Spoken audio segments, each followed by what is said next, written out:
I'll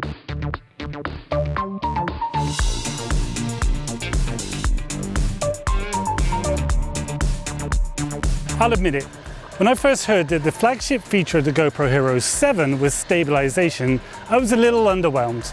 This was the third time we'd seen new stabilization from GoPro, and honestly, how good could it be? The answer was really very good, so that kind of showed me. But with the $399 Hero 8, there's a fourth take on stabilization, so I made sure not to be too quick to judge this time. But there's a lot more to talk about, so let's dive right in.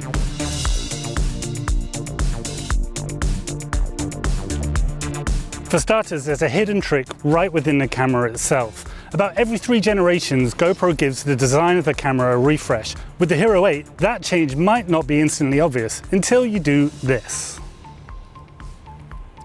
Yep, now the mounting fingers are built right into the camera, no frame needed.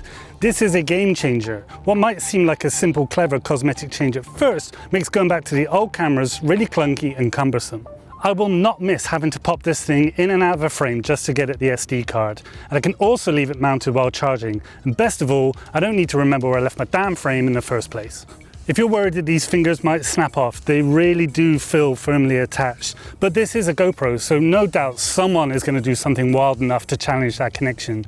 But the good news is, if you do lose them, they are replaceable, so it's not the end of the world. GoPro also says that the lens glass is now twice as strong as before. Again, watch some idiot test that theory to the limit. Let's hope so, because this part is no longer user replaceable anyway.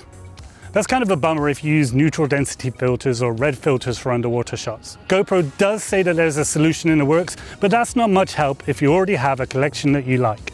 Inside the GoPro, Hypersmooth is back, this time dubbed version 2.0, and with the Hero 8 you have it in 3 strengths: on, high, and boost. Essentially, on is Hypersmooth as you already know it, whereas high is the new improved version for Hero 8, and boost is even smoother, but the trade-off is a higher crop on your image. In my testing, Hypersmooth 2.0 eliminates the few bugs that we saw in the original. Don't get me wrong, stabilization on the Hero 7 was impressive, but certain movements still came across as a little bit twitchy. In the Hero 8, however, it's smooth across all axes, especially when you tilt the camera toward and away from you.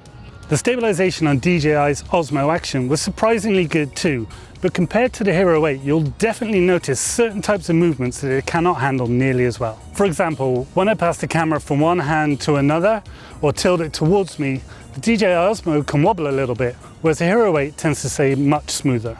As for boost mode, I actually tested this out while hiking, and I'm not sure it's ideal for that scenario. The extra stability gives the impression that you're moving much more slowly than you really are. However, I can see it being beneficial for more dynamic sports like mountain biking.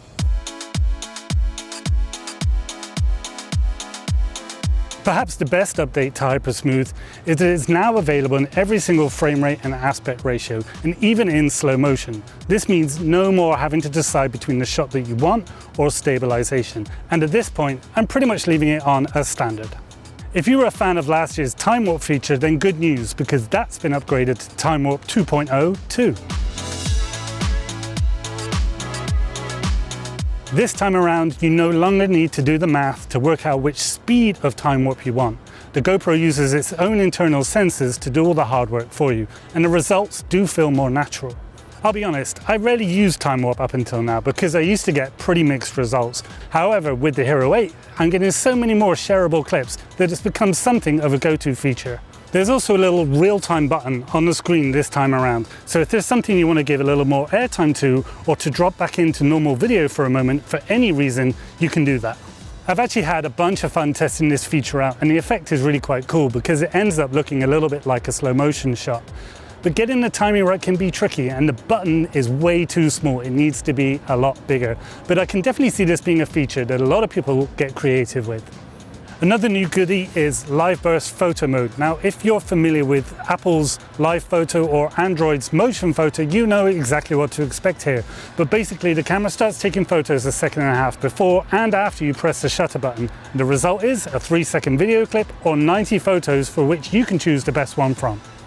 I remember one time I was at a motorcycle race trying to take photos of those guys, and capturing them is incredibly hard. So a feature like this would have been really good to have at that time.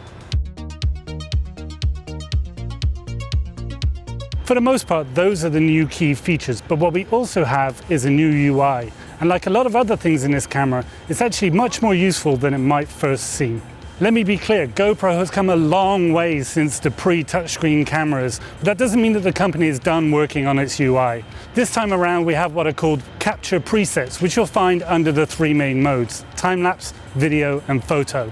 As the name suggests, these are preset configurations tailored to what you might actually be doing with the camera. Shooting some activity? There's a preset for that. Want to get something cinematic? Well, you get the point. With so many frame rates and resolutions available, it can sometimes be a little bit overwhelming. So basically what GoPro has done is taken a lot of the guesswork out so you can always get the best shot. Me personally, I got to the point where I ended up using 1080p at 60 frames per second for pretty much everything to cover most spaces. But now, at the click of a button, I can simply dive into an optimized preset for what I'm doing right now. And if you want to modify the preset, you can, and you can even save several of your own. And this pretty much sums up the Hero 8 in a nutshell. A lot of what we've seen here we're already familiar with, but it's better and in a significant way. Many things are now automatic or simply easier to use, but you still have those all-important manual settings that pro users will crave.